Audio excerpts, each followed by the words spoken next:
warahmatullahi wabarakatuh. Perkenalkan, nama saya Andini Ariwardeni dengan NIM 2005036025 dari kelas PBAS A3. Dalam video ini, saya akan menjelaskan mengenai materi industri kreatif dari pertemuan pertama hingga pertemuan terakhir. Dalam pembelajaran mata kuliah industri kreatif pada semester 3 ini, yang dipelajari dari pertemuan pertama hingga pertemuan terakhir yaitu yang pertama, evolusi dan gelombang ekonomi kreatif. Evolusi ekonomi kreatif merupakan wujud dari upaya mencari pembangunan yang berkelanjutan melalui kreativitas. Kemudian ada modal dasar dan aktor penggerak ekonomi kreatif. Hal-hal pokok yang menjadi modal dasar ekonomi kreatif yaitu kreativitas, inovasi, serta penemuan.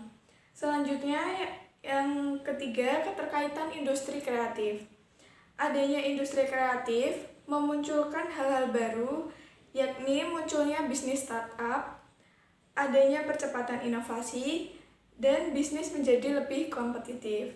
Yang keempat, sumber daya ekonomi kreatif. Sumber daya ekonomi kreatif merupakan sebuah konsep bidang perekonomian di era ekonomi yang baru, dengan mengutamakan kreativitas dan informasi. Selanjutnya yaitu kondisi dan faktor pembentuk karakter kreatif dan inovatif. Perkembangan kreativitas dipengaruhi oleh dua faktor, yakni faktor internal dan faktor eksternal. Kemudian ada manajemen kreativitas serta mengelola ide dan gagasan. Mengembangkan sebuah ide dapat dilakukan dengan memperluas wawasan, referensi, dan kebahasaan kita. Kita perlu menyiapkan bahan referensi yang dapat mendukung gagasan yang kita miliki. Adapun yang selanjutnya, kekayaan intelektual. Hak kekayaan intelektual atau hak milik intelektual merupakan terjemahan dari intellectual property right yang dikenal dalam kepustakaan hukum Anglo-Saxon. HKI dalam kerangka umum perdata bisa dikategorikan hak benda dan hal ini sejalan dengan ketentuan pasal 499 dan pasal 503 Undang-Undang Hukum Perdata atau KUH-PER yang di dalamnya mendefinisikan bahwa benda sebagai barang atau hak yang bisa dikuasai dengan hak milik. Kemudian selanjutnya ada kewirausahaan. Secara singkat, kewirausahaan merupakan orang yang berani mengambil resiko dan berani memulai suatu hal yang baru. Istilah entrepreneur berasal dari bahasa Prancis. Entrepreneur yang artinya pengusaha. Dipopulerkan pertama kali oleh Richard Castillon pada tahun 1755. Adapun yang selanjutnya, dasar-dasar bisnis Islam. Adapun dalam Islam, bisnis dapat dipahami sebagai serangkaian aktivitas bisnis dalam berbagai bentuknya yang tidak dibatasi jumlah atau kuantitas, kepemilikan hartanya, barang atau jasa termasuk profitnya, namun dibatasi dalam cara perolehan dan pendayagunaan hartanya.